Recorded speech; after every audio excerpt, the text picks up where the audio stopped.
Bismillahirrahmanirrahim. Assalamualaikum warahmatullahi wabarakatuh. Innal hamdalillah wassalatu wassalamu ala Rasulillah wa ala alihi wa sahbihi wa man wala. Asyhadu an la ilaha illallah wahdahu la syarikalah. Asyhadu anna Muhammadan abduhu wa rasuluhu la nabiyya wa la rasula ba'dah. Allahumma la sahla illa ma ja'altahu sahla wa anta in syi'ta taj'alul hazana sahla. Rabbi shrah li sadri wa yassir li amri wahlul 'uqdatam min lisani yafqahu qawli. Allahumma la taj'al musibatana fi dinina wa la taj'alid dunya akbara hammina wa la mablagha ilmina. Allahumma 'allimna ma yanfa'una wanfa'na bima 'allamtana warzuqna ilma wa jannibna ma yadurruna fi dinina wa dunyana ya arhamar rahimin. Allahumma anta rabbi la ilaha illa anta khalaqtani wa ana abduka wa ana ala ahdika wa wa'dika mastata'tu. A'udzu bika min syarri ma sana'tu. Abu'u laka bi ni'matika alayya wa abu'u bi dhanbi faghfirli fa innahu la yaghfirudz dzunuba illa anta. Amma ba'd, ma'asyiral ikhwan wal akhwat, hadirin hadirat, sholihin sholihat yang dimuliakan Allah Ta'ala. Alhamdulillahirabbil alamin. Kita bersyukur kepada Allah Subhanahu wa Ta'ala pada kesempatan yang mulia ini Allah memperkenankan kita semuanya untuk dapat kembali hadir di salah satu kajian yang semoga Allah turunkan keberkahan di dalamnya, Allah turunkan maghfirah, Allah turunkan rahmat kepada setiap orang yang hadir di majelis ini. Semoga setiap langkah yang kita usahakan bernilai pahala di sisi Allah dan menjadi wasilah kita semuanya dimasukkan ke surganya Allah Subhanahu wa Ta'ala. Salawat beriringkan salam semoga senantiasa tercurah limpahkan kepada Nabiullah Muhammad sallallahu alaihi wasallam, keluarga ahlul bait beliau, sahabat, tabi'in, tabi'ut tabi'in dan orang-orang yang senantiasa istiqomah di atas jalan kebenaran. Hadirin, hadirat, sholihin, sholihat yang dimuliakan Allah Ta'ala.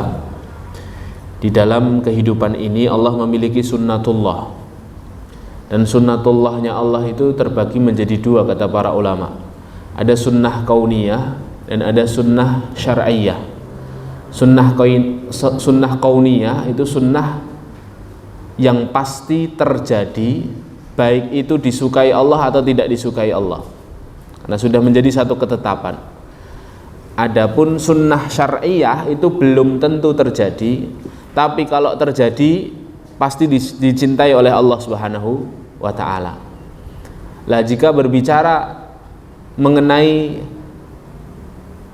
persatuan umat Islam yang hari ini kita sering mendengar namanya tercoreng-coreng oleh sebahagian orang yang justru mencabik-cabik persatuan dengan perpecahan, ya, hal-hal yang sifatnya diperselisihkan, diperuncing menjadi sesuatu yang seakan-akan sesama saudara muslim itu seakan-akan adalah musuh yang nyata, sedangkan orang yang jelas-jelas membenci Islam malah dijadikan saudara. Kita melihat seperti itu, ya. Dalam berbicara tentang persatuan umat ini ada sunnah kauniyah yang harus kita ketahui. Sesuatu yang pasti terjadi, baik itu disukai Allah atau tidak disukai Allah. Kita harus tahu, kita harus memahami ada dua sunnah kauniyah. Ya. Yang pertama adalah bahwa perselisihan di kalangan umat Islam, perselisihan di kalangan orang-orang beriman itu sunnah kauniyah. Itu sesuatu yang sunnatullah, pasti terjadi. Ya. Rasulullah SAW pernah suatu hari berdoa kepada Allah dengan 3 doa, 2 diijabai dan 1 tidak diijabai oleh Allah. Tempat Rasulullah SAW berdoa ini sekarang dijadikan satu masjid di dekat Masjid Nabawi, namanya Masjid Ijabah. Rasulullah berdoa kepada Allah, ya Allah, jangan hancurkan umatku ini dengan kepungan musuh. Maka Allah mengijabahi dan Rasulullah tersenyum. Ya Allah, jangan hancurkan umat ini dengan bencana-bencana. Maka Allah mengijabahi dan Rasulullah tersenyum. Yang ketiga, ya Allah, jangan hancurkan umat ini dengan perpecahan di antara mereka. Allah tidak mengijabahi doa ini dan Rasulullah menangis. Ini menunjukkan bahwa apa? Bahwa perbedaan, perpecahan di kalangan umat Islam itu suatu yang sunnatullah, sunnah kauniyah. Ya. Harus kita maklumi bersama. Lah sunnah kauniyah yang kedua adalah kita juga harus tahu bahwa persatuan di tubuhnya orang-orang kafir itu sunnah kauniyah. Ya, itu juga sunnah kauniyah. Orang Islam saling berpecah, saling berselisih satu dengan yang lain itu sunnah kauniyah. Orang kafir saling bersatu menghancurkan Islam itu sunnah kauniyah. Dalilnya apa Ustaz? Dalilnya surah Al-Anfal ayat 73. A'udzubillahi minasyaitonirrajim walladzina kafaru ba'duhum awliya'u ba'din. Dan orang-orang kafir itu sebagian terhadap sebagian yang lain mereka saling menolong, aulia, saling membantu, saling menyokong, ya. Illa taf'aluhu takun fitnatun fil ardi wa fasadun kabir.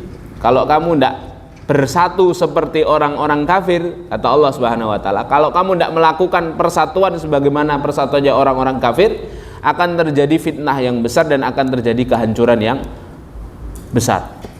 Ya.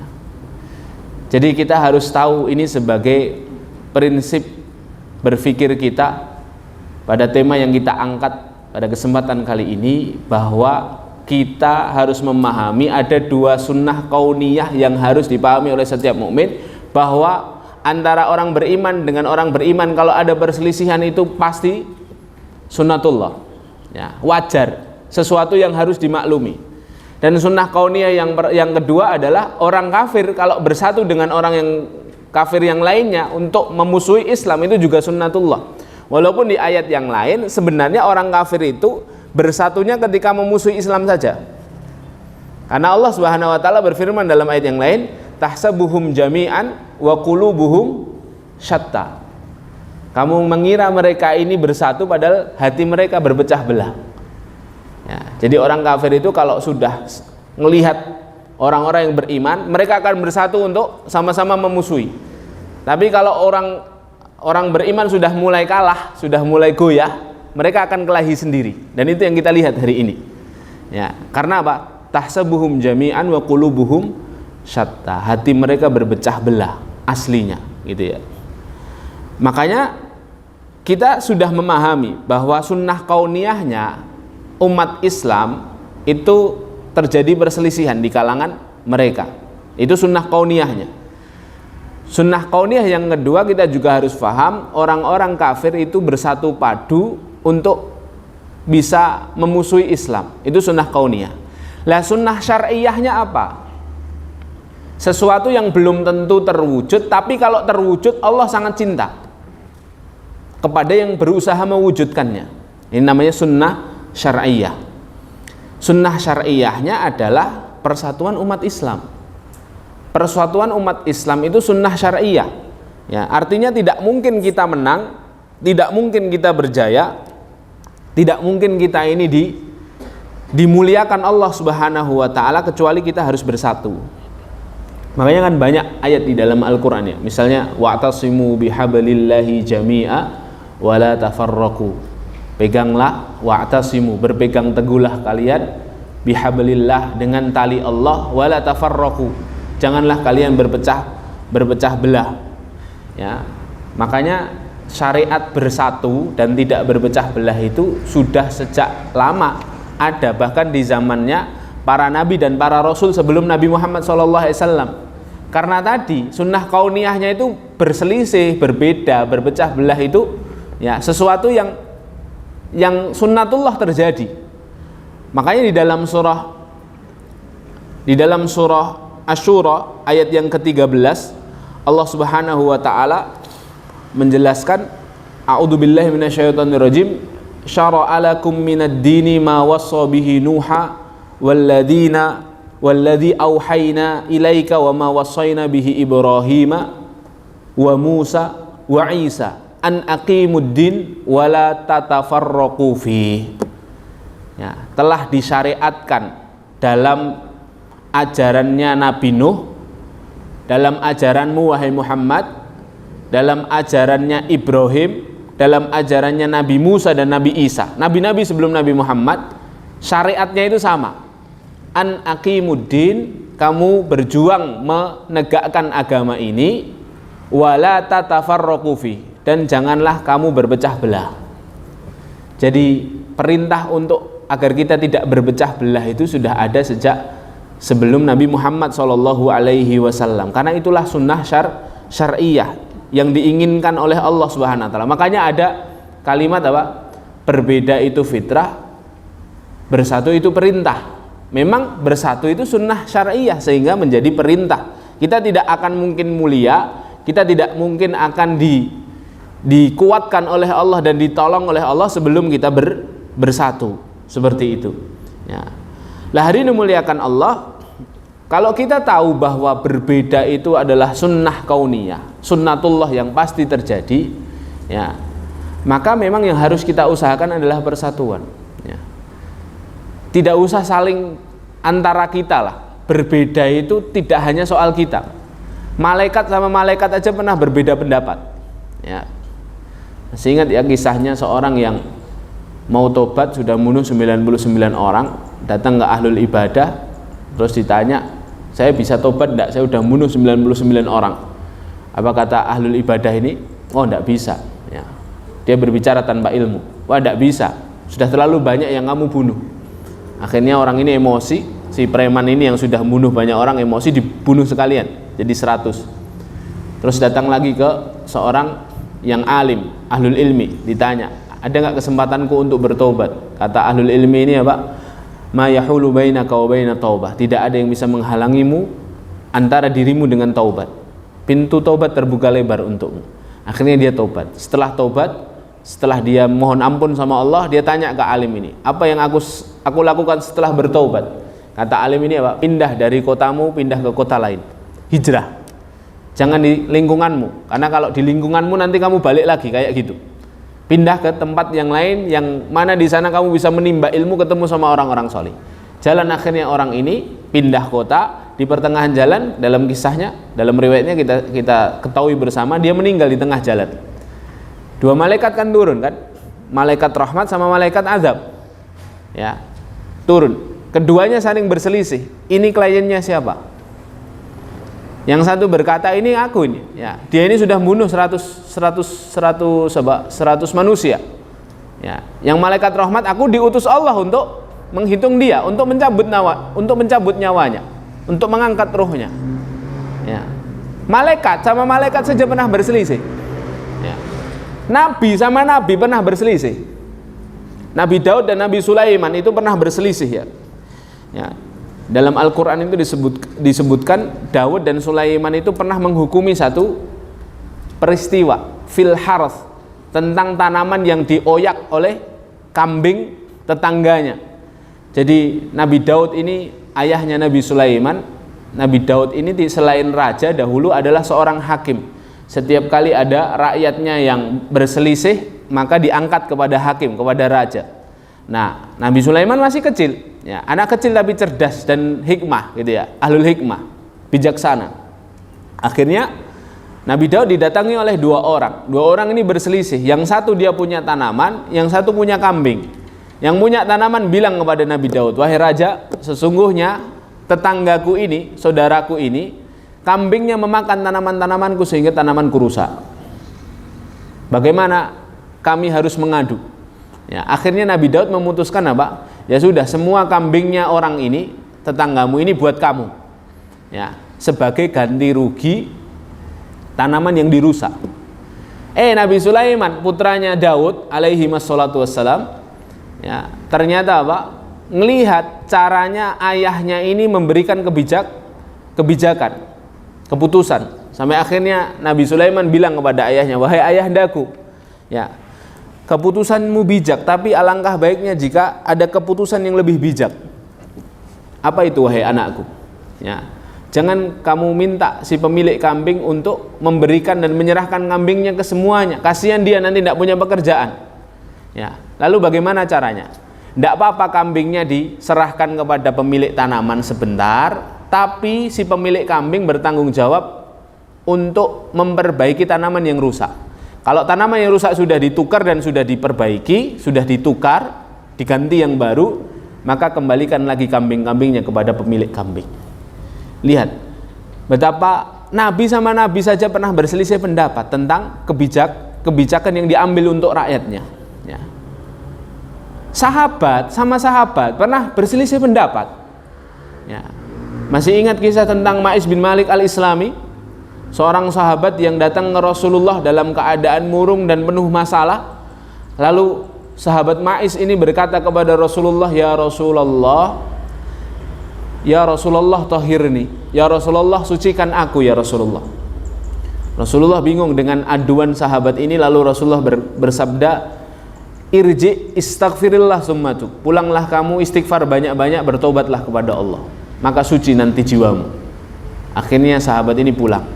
Besoknya lagi datang, ya Rasulullah tahhirni ya Rasulullah, sucikan aku ya Rasulullah. Diperintah oleh Rasulullah dengan perintah sama, pulang istighfar banyak-banyak, tobat. Hari ketiga datang dengan permintaan yang sama, disuruh pulang oleh Rasulullah. Hari keempat datang lagi dengan permintaan yang sama. Ketika datangnya hari keempat, Rasulullah sudah mulai bertanya-tanya, ini ada apa ini sahabat ini? 4 hari berturut-turut datang untuk disucikan jiwanya. Lalu Rasulullah bersabda kepada Ma'is ini, ya Ma'is, madzabik, wahai Ma'is, apa sebenarnya yang terjadi? Akhirnya Ma'is baru membuka pembicaraan. Ini adabnya para sahabat tuh, belum ditanya ya belum ngasih keterangan, tidak memaksa gurunya atau tidak memaksa Rasulnya. Ya. Nah ini adabnya thalibul ilmi, harinya begitu. Ketika pertanyaannya belum dijawab ya sudah. Memang kadang-kala guru itu mengetahui waktu yang tepat untuk menjawab pertanyaan kita. Ya, jadi itu bagian dari adab. Lah Rasulullah tanya, madzabika ya Ma'is? Dari kemarin kamu datang minta disucikan jiwamu, ada apa wahai Ma'is? Apa yang terjadi pada dirimu? Kata Ma'is apa? Kuntu zanaitu ya Rasulullah. Aku berzina ya Rasulullah. Kaget Rasulullah. Ma'is sudah punya istri, kok berzina? Saking tidak percayanya Rasulullah, padahal ini sudah langsung klarifikasi pengakuan dari pelaku. Apa yang dilakukan Rasulullah? Rasulullah SAW mengkonfirmasi orang-orang yang di sekitar Ma'is. Rasulullah berkata, ayashrubul khamra, apa dia habis minum khamr? Kok bicaranya ngelantur? Seorang sahabat datang mendekati Ma'is, membau-baui mulutnya, dan ternyata apa? Ternyata tidak bau khamr, tidak bau khamr ya Rasulullah. Dia dalam keadaan sadar. Ahuwa majnun, apa dia gila? Tidak waras, kok ngomongnya ngelantur? Tetangga-tetangganya Ma'is bersaksi, tidak ya Rasulullah, sehat walafiat. Terus ditanya lagi sama Rasulullah SAW, betul Ma'is, kamu berzina? Benar ya Rasulullah. Maka sucikan aku ya Rasulullah. Maka karena dia minta disucikan, ya pelanggarannya adalah pelanggaran zina, dia harus ditegakkan had, hudud, ditegakkan hukum Allah. Hukum Allahnya apa bagi pezina yang sudah menikah? Hukum Allahnya rajam. Akhirnya Ma'is dirajam. Dirajam itu dibuatkan lubang, ditanam di lubang, disisakan kepalanya, dilempari bebatuan. Batunya tidak boleh terlalu besar, tidak boleh terlalu kecil. Batunya harus sedengan. Kalau terlalu besar nanti dia langsung mati. Kalau terlalu kecil nanti menyakiti dia. Makanya batunya harus sedengan. Kata Syekh Utsaimin rahimahullah, kenapa batunya tidak boleh besar? Karena nanti dia tidak bisa merasakan sakitnya urat sarafnya ketika dilempari batu, sebagaimana nikmatnya urat sarafnya ketika dia berzina. Makanya harus sedengan, ya, sampai dia mati. Ya. Akhirnya singkat ceritanya Ma'is meninggal dunia radhiyallahu anhu. Para sahabat yang ada di Madinah itu berselisih pendapat. Ma'is ini masuk surga atau masuk neraka ini? Ma'is ini masuk surga, masuk neraka. Terpecah Madinah itu jadi 2 pendapat. Satu golongan bilang, satu madhab bilang masuk neraka ini, karena akhir hidupnya ditutup dengan kemaksiatan yang merupakan dosa besar, berzina. Yang satunya bilang, enggak, masuk surga ini Ma'is ini. Nah, kok masuk surga kenapa? Nah, karena dia datang ke Rasulullah menyesali perbuatannya, dia bertobat kepada Allah, makanya dirajam. Sampai akhirnya dimuliakan Allah, terus berselisih para sahabat. Di hari keempat Rasulullah SAW keluar dari rumahnya dan mengumpulkan para sahabat seraya berkata, tuba li Ma'is, tuba li Ma'is, tuba li Ma'is. Beruntunglah Mais, beruntunglah Mais, beruntunglah Mais. Ketahuilah para sahabatku, sesungguhnya taubatnya Mais diterima oleh Allah Subhanahu wa taala. Dan saking besar dan agungnya nilai taubatnya Mais di sisi Allah, maka jika taubatnya Mais ini disebarkan oleh seluruh penduduk dunia, maka seluruh penduduk dunia akan mendapatkan bagian dari taubatnya Mais. Masya Allah. Ya. Loh, sahabat sama sahabat pernah berselisih. Karena memang berselisih, berbeda itu adalah apa? Adalah sunnatullah. Ya. Loh, Rasulullah SAW dengan sahabat mulia radhiyallahu anhu pernah berselisih, hadir. Di peristiwa Fathu Makkah, masih ingat tidak? Di peristiwa Fathu Makkah itu ada peristiwa yang menarik. Jadi sebelum masuk Mekah itu Rasulullah menyebutkan beberapa nama DPO, daftar pencarian orang. Terus disebutkan nama-nama berikut, kalau kalian dapati nanti di kota Mekah, tidak usah tanya aku, langsung penggal kepalanya. Karena ini pengkhianat ini. Salah satu yang disebut oleh Rasulullah itu seorang bernama Abdullah bin Sa'ad bin Abi Syarah. Abdullah bin Sa'ad bin Abi Syarah ini dulu sebelum Fathu Makkah dia pernah datang ke Madinah, mengaku ingin bertobat, ingin masuk Islam, terus diterima syahadatnya oleh Rasulullah SAW. Baru beberapa saat ternyata dia ini adalah penyusup. Ya, sampai saking pinternya Abdullah ini, dia pinter nulis, sampai di majlisnya Rasulullah selalu diletakkan Rasulullah SAW, didudukkan di dekatnya Rasulullah, karena dia bisa nulis. Ya, ternyata sekian waktu di Madinah itu dia gunakan untuk menulis peta kota Madinah. Terus akhirnya setelah lengkap peta kota Madinah sebelum perang Khandaq, ya, sebelum orang-orang kafir mengepung kota Madinah, itu digambar sama Abdullah bin Sa'ad bin Abi Syarah. Terus dia pergi, ya, melarikan diri dari Madinah, menginformasikan isi kota Madinah itu kepada orang-orang kafir Quraisy. Pengkhianat kayak gini ini sudah tidak ada ampun bagi Rasulullah. Nah, makanya Rasulullah bilang, kalau kamu nanti ketemu yang namanya Abdullah bin Sa'ad bin Abi Syarah ini, penggal langsung kepalanya. Wah, para sahabat itu sudah mendidih, nginget nama Abdullah bin Sa'ad bin Abi Syarah itu. Siap ya Rasulullah, tanpa komando langsung kami penggal ya Rasulullah. Akhirnya akhirnya masuk kota Mekah, menguasai kota Mekah, membuka kota Mekah. Rasulullah SAW, ya, sebagian orang masuk Islam, sebagian orang berlindung di dalam Ka'bah, sebagian orang berlindung di rumahnya Abi Sufyan, ya. Sampai akhirnya Abdullah bin Sa'ad bin Abi Syarah ini sudah tahu ini, wah, Mekah dikuasai, mati aku ini. Karena pasti orang-orang Islam, sahabat-sahabat Nabi SAW akan mencariku. Sampai akhirnya Sampai akhirnya Abdullah bin Sa'ad bin Abi Syarah ini hanya punya satu harapan. Dia bersembunyi di gang-gang kota Mekah. Sampai akhirnya dia hanya punya satu harapan, yaitu mencari saudara sepersusuannya. Siapa saudara sepersusuannya? Utsman bin Affan radhiyallahu an. Dia berharap Utsman itu melewati gang di tempat dia bersembunyi. Akhirnya betul saja, Allah takdirkan Utsman ini lewat, ditarik tangannya sama Abdullah. Wahai Utsman, demi hubungan sepersusuan kita, demi ibu sepersusuan kita, mintakan maaf untukku kepada Rasulullah Shallallahu Alaihi Wasallam. Lah, qadarullah, Utsman ini orangnya kan pemalu, ya. Orang pemalu itu biasanya gampang mesake. Ini satu sifat, ya. Malu, dermawan itu satu klop biasanya. Orang kalau pemalu biasanya itu dermawan. Ya, lah Utsman ini mesake sama saudaranya ini. Ya, akhirnya dibujuk. Utsman bin Affan akhirnya akhirnya membawa saudaranya ini menghadap Rasulullah Sallallahu Alaihi Wasallam. Coba antum bayangkan itu, bagaimana perasaannya Rasulullah. Orang yang paling dicintainya membela orang yang paling dibenci. Antum pernah mengalami posisi ini tidak? Orang yang paling dicintai, yang paling antum cintai, membela di hadapan antum orang yang paling antum benci karena pengkhianatannya. Di bawah ini Abdullah digandeng tangannya. Sahabat semuanya terdiam ketika Utsman bin Affan menggandeng tangannya Abdullah bin Sa'ad bin Abi Syarah ini. Lalu Utsman bin Affan bilang kepada Rasulullah, ya Rasulullah, bersamaku Abdullah bin Sa'ad bin Abi Syarah, saudara sepersusuanku ya Rasulullah. Aku datang ke sini untuk memintakan ampunan untuk saudaraku ini. apakah kau memaafkannya ya Rasulullah? Rasulullah diam hadirin, speechless, tidak bisa ngomong. Kok bisa ya kejadian orang yang aku cintai membela orang yang aku benci, yang harusnya sudah dipenggal kepalanya ini.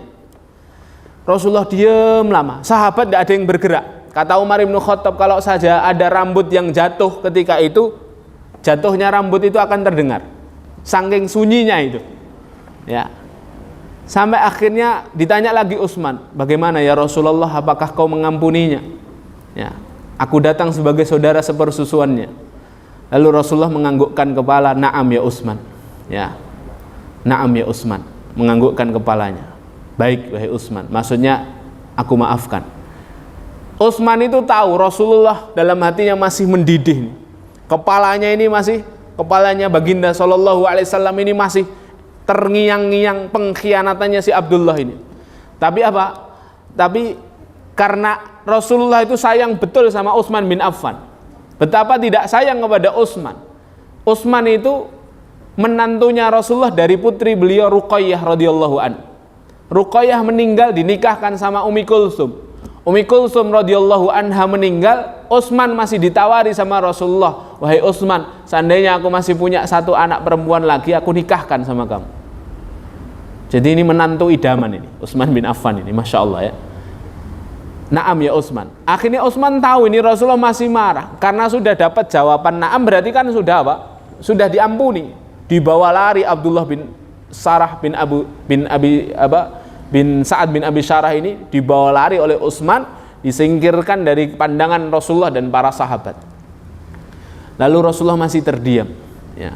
Lalu Rasulullah SAW berkata kepada para sahabat yang ada di sekelilingnya, macam-macam itu sahabat-sahabat setianya Rasulullah, ada Abu Bakar, ada Umar bin Khattab, ada sahabat-sahabat mulia di situ.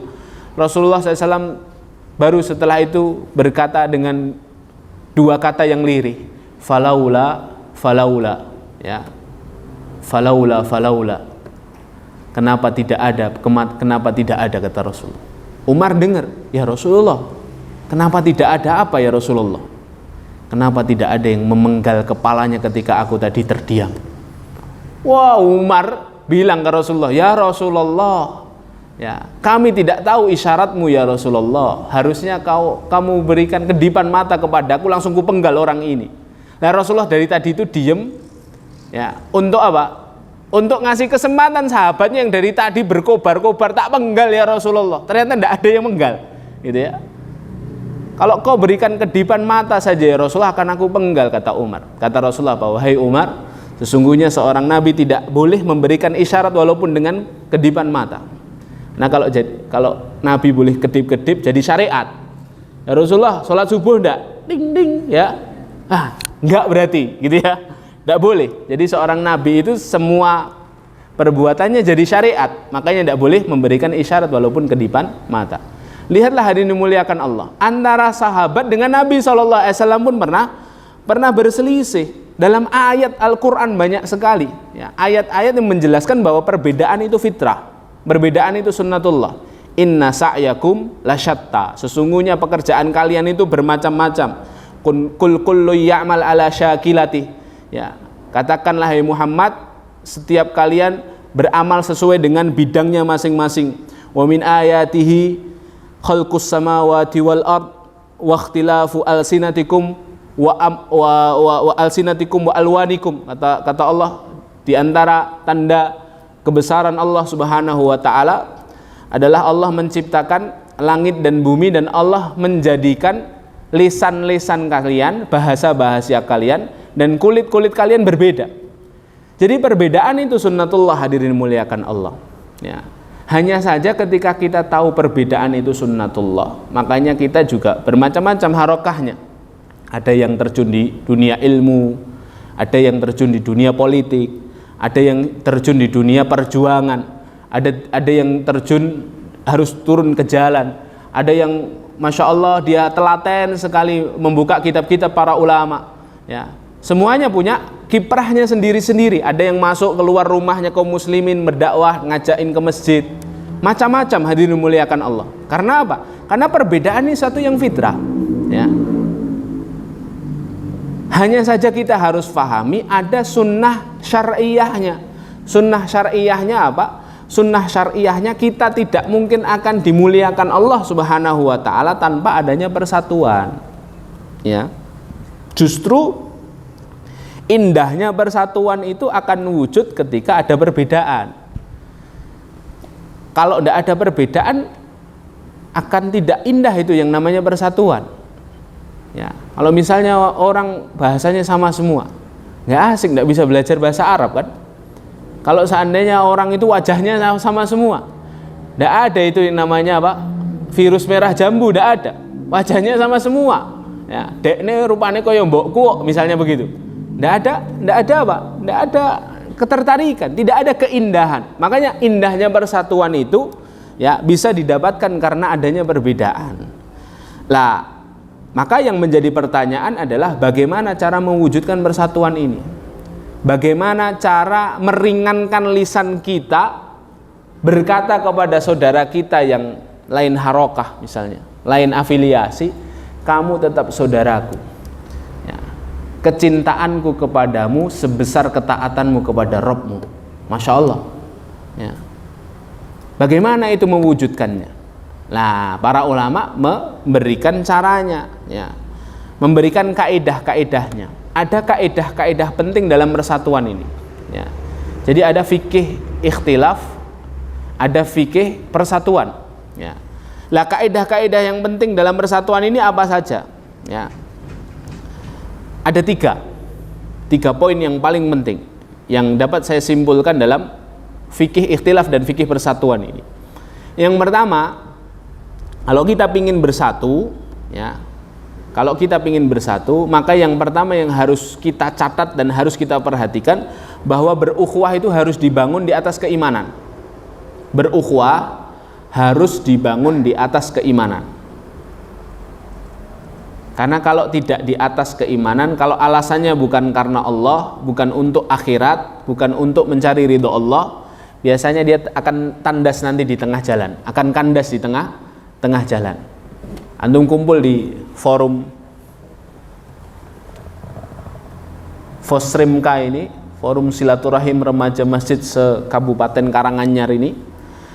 Antum kumpul di sini kalau tujuannya untuk cari dunia, ya antum dapat dunia selesai. Ya, tidak akan berlanjut itu persatuannya. Tidak akan berlanjut program-programnya karena dunianya sudah didapat. Antum kumpul di sini yang para ikhwan hanya untuk mengejar akhwat yang antum sukain. Selesai dapat akhwat, selesai dakwah antum. Makanya virusnya para aktivis ini biasanya dinamakan oleh para pengamat dengan virus biren. Tahu enggak antum virus biren? Barabi leren, gitu ya. Iya, banyak para aktivis itu yang berguguran gara-gara barabi terus leren. Enggak kelihatan lagi. Dulu sebelum nikah, Masya Allah, paling pertama broadcast dakwah itu. Paling pertama dia datang di soft awal, ya. Paling pertama dia ngecak-ngecak ke apa untuk pengajian. Habis nikah leren dia. Ya. Karena apa? Karena tadi dia berukhuwah, dasarnya itu tidak dibangun di atas keimanan, tapi dasarnya itu dibangun di atas apa? Keakhwatan tadi. Dia dapat akhwatnya sudah, berhenti dakwahnya. Gitu ya. Sama semuanya harus dibangun di atas keimanan. Nah, itulah yang akan mengekalkan ukhuwah ini sampai jannah insyaallah kalau ukhuwahnya ini didasari dengan keimanan. Ini kaidah yang pertama ya, harus didasari dengan keimanan. Karena kalau tidak karena keimanan, kata Allah Subhanahu wa taala, nanti di akhirat hanya akan menjadi permusuhan yang abadi. Di dunianya baik-baik aja, nanti di akhiratnya jadi musuh. Al-akhillau yauma idzin ba'duhum li ba'din aduwwun illal muttaqin, kata Allah dalam surah Zukhruf ayat 67. Para kekasih, para teman-teman dekat, al-akhilla, para khalil, orang-orang yang dikasihi, satu di antara mereka akan menjadi musuh nanti di hari kiamat, kecuali mereka yang mengasihi saudaranya dengan ketakwaan, illal muttaqin. Ya, karena apa? Karena nanti di akhirat ditampakkan semua. Oh, ternyata dia dulu dekati saya itu karena saya punya banyak uang. Oh, ternyata dia dekati saya karena dia punya kepentingan ini. Ditampakkan semua kan? Yang zahir dan yang batin besok ditampakkan semua di depan semua manusia. Makanya akhirnya mereka saling bermusuhan. Beda ketika orang itu mendasari pergaulannya, pertemanannya, ukhuwahnya dengan keimanan. Ditampakkan, oh dia dulu mencintai saya karena keimanan. Dia dulu berukhuwah dengan saya karena keimanan. Dia dulu berpisah dengan saya karena keimanan. Itu kan, orang yang dapat merasakan manisnya iman itu yang bertemu karena Allah dan berpisah karena Allah kan. Ya. Lah ini hari dimuliakan Allah, ini yang pertama. Ya. Yang kedua, apa kaidah yang kedua? Ya. Kaidah penting dalam persatuan yang kedua adalah kita harus bersatu pada perkara-perkara yang disepakati. Ya, bersatunya itu pada perkara-perkara yang disepakati. Ya, ukhuwah itu biar kuat, persatuan itu biar mantap itu ketika bersatunya pada perkara-perkara yang disepakati atau disebut para ulama dengan as-sawabit.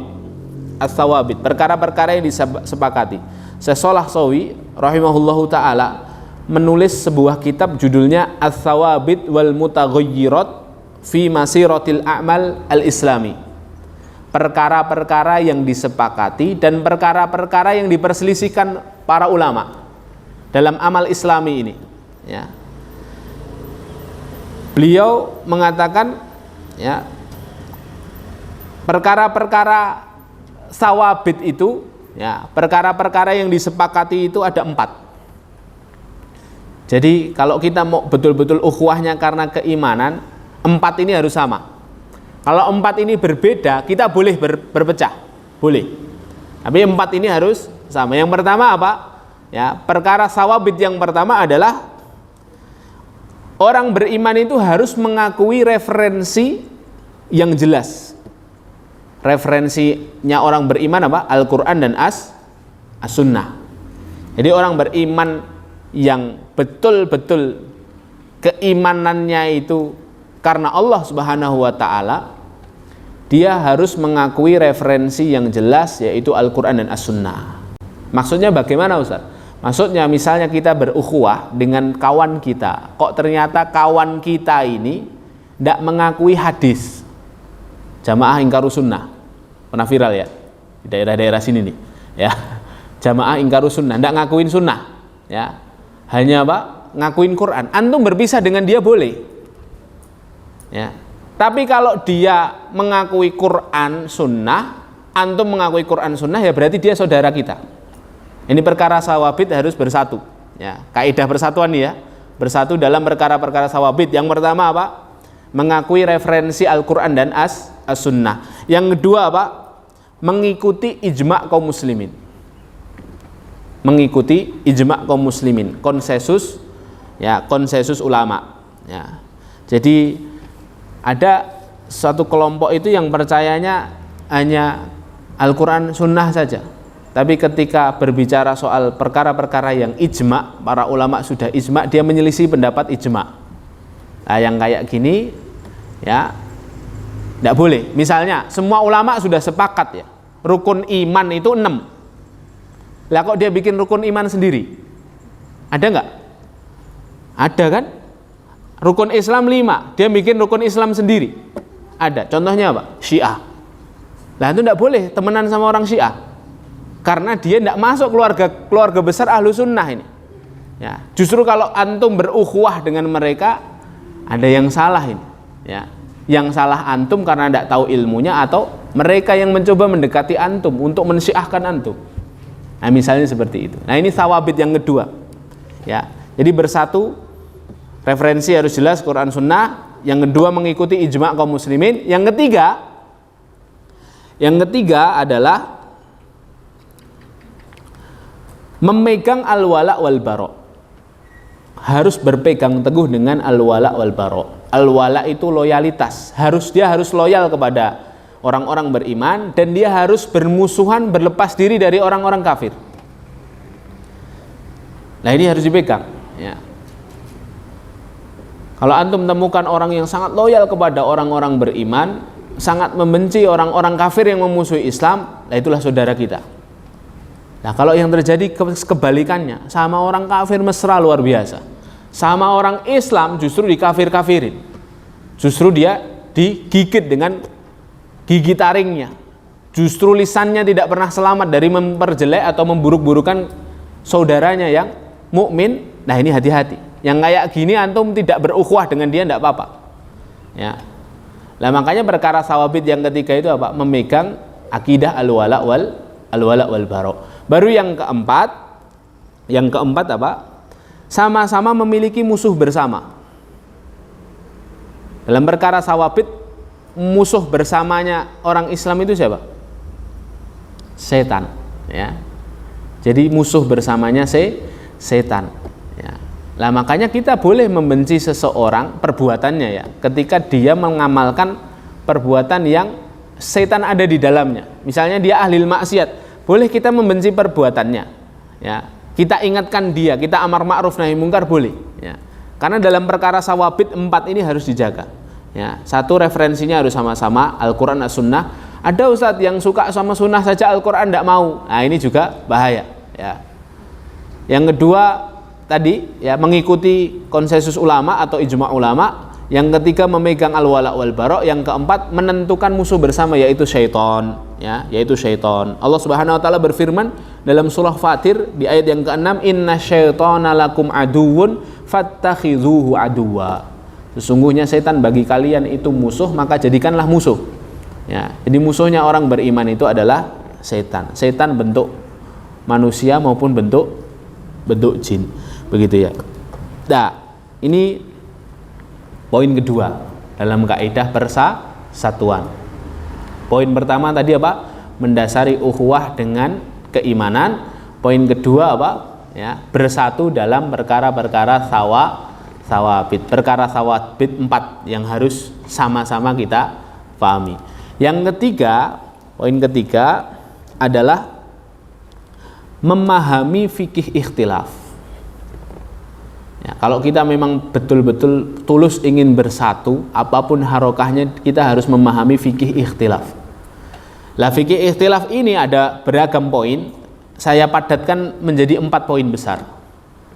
Fikih ikhtilaf itu apa saja Ustaz di dalamnya? Kok kita harus paham? Yang pertama, ya, kita harus memahami bahwa yang maksum itu hanya Rasulullah Shallallahu Alaihi Wasallam. Kita harus memahami bahwa yang maksum, terbebas dari kesalahan, terbebas dari dosa itu siapa? Rasulullah Shallallahu Alaihi Wasallam. Apa maksudnya? Maksudnya kalau yang maksum hanya Rasulullah Shallallahu Alaihi Wasallam, berarti yang lain berkemungkinan salah. Makanya kalau ada saudara kita misalnya dari harokah lain melakukan kesalahan, ya maklum dia bukan Rasul. Ya, maka kita tidak perlu menajamkan lisan kita. Kita tidak perlu, ya, akhirnya menghardik dia, menjelek-jelekkan dia. Selama yang sawabit tadi dia pegang teguh, ya. Akhirnya kan kita rame sendiri kan, kunut gak kunut, tahlilan gak tahlilan, ya. Habis iktidal sedekap gak sedekap salafi ki, ya. Sing gak sedekap gak salafi, ya. Bismillah dikeraskan. Ya, ada loh sampai sekarang itu yang kalau mau sholat itu ngecek masjidnya dulu, imamnya bismillah banter ora ki. Nek banter aku sholat, mergone aku NU. Ya. Sama yang Muhammadiyah juga gitu. Kadang-kadang masih ada, ya, karena tidak paham fikih ikhtilaf ini. Padahal fikih ikhtilaf yang pertama, poin penting, kaidah pertama yang harus difahami bahwa apa? Bahwa yang maksum itu hanya Rasulullah. Yang lain berkemungkinan untuk melakukan kesalahan. Nah, ini harus difahami sehingga kita mudah apa? Memberikan uzur kepada saudara kita, ya. Makanya para ulama salaf itu mengatakan apa? Berilah uzur kepada saudaramu itu sampai 70 uzur. Kalau dia melakukan kesalahan, cari uzur untuk dia, cari permakluman. Oh, dia salah mungkin karena belum tahu ilmunya. Oh, ternyata ngaji terus sih orangnya. Oh, dia salah mungkin pas ngaji ngantuk, ya. Dicarikan uzur sampai 70. Kok ternyata 70-70-nya mental? Ya, katakan kepada diri kita, mungkin kita tidak tahu uzur yang ke-71. Selesai. Ya. Karena yang maksum hanya Rasulullah Shallallahu Alaihi Wasallam. Ya. Para nabi dan para rasul saja yang maksum. Kita ini tidak bebas dari kesalahan. Ya. Nah itu yang pertama ya. Jadi fikih ikhtilaf yang pertama harus kita fahami, kita semuanya berkemungkinan melakukan kesalahan ya. Ketika saudara kita salah, kita pun akan melakukan kesalahan. Karena memang sifatnya manusia itu melakukan kesalahan. Kullu bani Adam khotoun gitu kan. Ya. Setiap manusia itu memang tempatnya salah gitu ya. Tempatnya salah. Saya lanjutkan dulu. Yang kedua adalah kaidah atau fikih ikhtilaf. Yang kedua ya, kita harus memahami bahwa seorang mukmin itu kalau mendambakan ukhuwah, kaidah yang harus difahami adalah nata'awanu fi mattafaqna wa natasamahu fi makhtalafna. Kita tolong menolong, kita berta'awun dalam perkara-perkara yang disepakati, dan kita bertasamuh, berlapang dada pada perkara-perkara yang diperselisihkan. Jadi nek ketemu beda harokah ya, teman-teman beda harokah, misalnya antum misalnya ada di antara antum ini orang tarbiyah, ketemu sama teman-teman salafi, ketemu sama teman-teman persis, ketemu sama orang-orang al-irsyad misalnya, ketemu di satu majelis yang dibicarakan perkara-perkara yang disepakati saja, dan kita tolong menolong di situ. Yang dibahas itu ya mu'alaf di Gunung Kidul sana itu yang kristenisasi, yang dibahas itu buta huruf baca Al-Quran, yang dibahas itu dakwah pelosok yang bermanfaat untuk Islam dan kita sepakati. Yang dibahas itu ya tentang bahayanya PKI misalnya, bahayanya liberal, bahayanya Syiah, hal-hal yang sudah kita sepakati. Nata'awanu fi mattafaqna, kita tolong menolong dalam perkara-perkara yang disepakati. Wa natasamahu fi makhtalafna, dan kita berlapang dada pada hal-hal yang diperselisihkan. Nah, lagi kumpul sama beda-beda harokah kok bahas tahlil, tidak usah ya.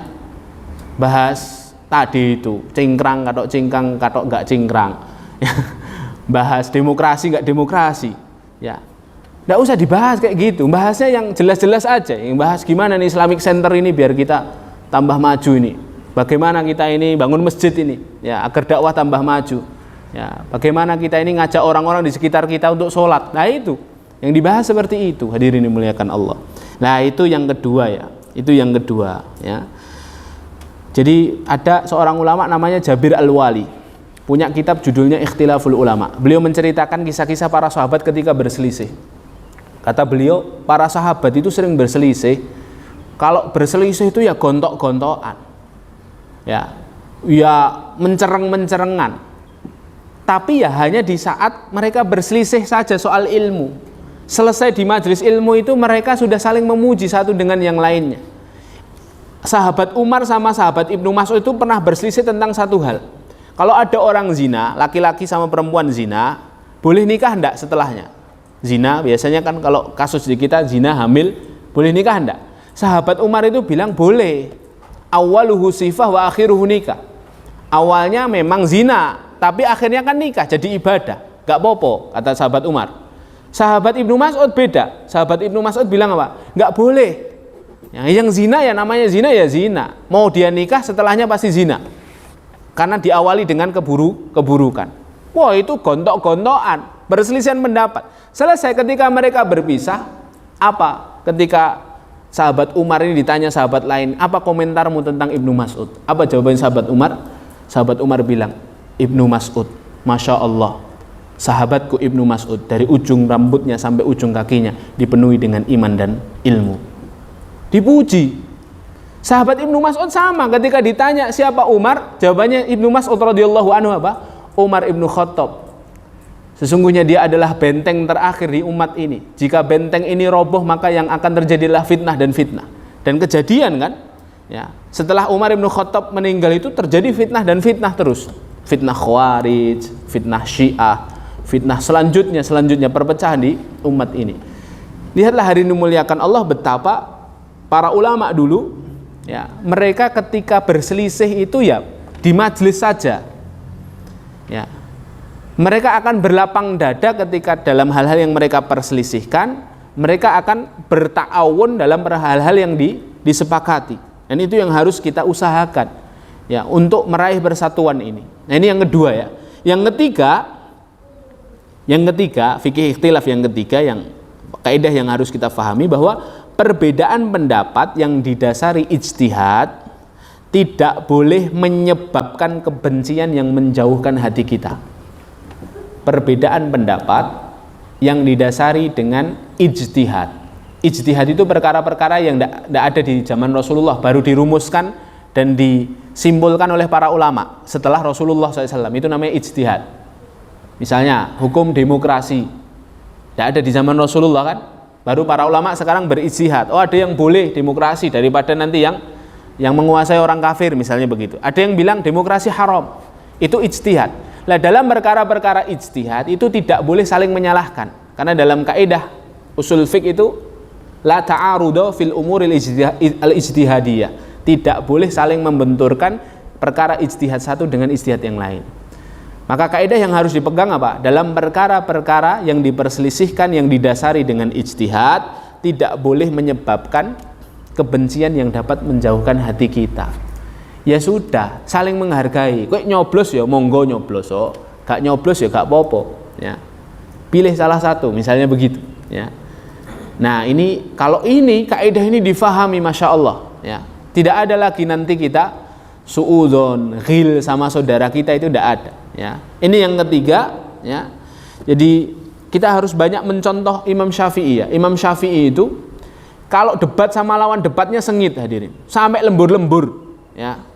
Antum lihat manaqib Syafi'i itu, manaqib Imam Asy-Syafi'i rahimahullah. Kalau debat itu luar biasa, adu dalil itu luar biasa. Tapi selesai debat, apa kata Imam Syafi'i kepada lawan debatnya? Dirangkul lawan debatnya, terus dikatakan, wahai saudaraku, tidakkah mungkin kita bermesraan setelah ini? Sesungguhnya pendapatku benar tapi berkemungkinan salah, pendapatmu salah tapi berkemungkinan benar. Rukun, hadirin, ya, rukun. Lah kita ini masya Allah berdebat, wes mulai beda dalan, dek ngiwa aku nengen gitu, ya. Ya, akhirnya ngiwa nengen gitu kan, ya. Akhirnya cari jalan sendiri-sendiri, bahkan tidak nyapa, bahkan tidak salam loh. Kita lihat dari ini, masya Allah, salam aja tidak mau sama saudaranya. Nah terus gimana, gitu ya? Gimana kita mau dimenangkan Allah Subhanahu Wa Taala, gitu ya? Nah ini yang ketiga, yang keempat ini dimuliakan Allah, ini juga penting, ya. Kaidah yang keempat dalam fikih ikhtilaf, senantiasa mengadakan islah jika terjadi perselisihan. Jadi kalau ada dua saudara berselisih, langsung ada penengahnya. Ya, kita merasa terpanggil untuk mengadakan islah. Islah itu memperbaiki hubungan keduanya. Dalilnya jelas, ya, surah Al-Hujurat ayat ke-10. Innamal mu'minuna ikhwatun fa aslihu baina akhwaikum wattaqullaha la'allakum turhamun. Sesungguhnya setiap mukmin itu bersaudara, maka islahlah, adakan islah di antara dua saudaramu yang sedang berseteru, bertakwalah kepada Allah agar kamu dirahmati. Jadi kalau pingin rahmatnya Allah turun untuk kita orang-orang beriman, ya, dengan menguatkan langkah dan perjuangan kita, ya memang harus ada islah, ya, harus ada perbaikan. Pada akhirnya kesimpulannya, hadirin dimuliakan Allah, dari 3 poin yang kita sampaikan, ya. Poin pertama apa tadi? Mendasari setiap ukhuwah kita dengan keimanan. Yang kedua, bersatu dalam perkara-perkara thawabit, 4 sudah kita sebutkan. Yang ketiga, memahami fikih ikhtilaf, 4 sudah kita sebutkan. Pada akhirnya adalah ukuran ukhuwah kita, ukuran persaudaraan kita adalah kalimat la ilaha illallah, kalimatul ikhlas, kalimat la ilaha illallah. Dan kita harus tegas berani mengatakan, dia adalah saudaraku, dia adalah ikhwahku, dia adalah kawanku, berhak mendapatkan kecintaan dariku sebesar ketaatannya kepada Allah Subhanahu wa Ta'ala. Nah ini yang harus senantiasa kita semayamkan dan kita biasakan dalam kehidupan kita berukhuwah dengan kawan kita yang seharokah maupun yang di luar harokah. Wallahu a'lam bishawab. Inilah yang dapat kami sampaikan. Semoga apa yang kami sampaikan bermanfaat untuk al-fakir dan untuk jamaah ikhwan akhwat yang dimuliakan Allah semuanya. Saya kira cukup apa yang kita sampaikan. Semoga bisa kita amalkan kaidah-kaidah tadi dalam kehidupan kita dan bisa bermanfaat untuk kejayaan Islam di masa mendatang. Barakallahu fikum, semoga bermanfaat. Assalamualaikum warahmatullahi wabarakatuh.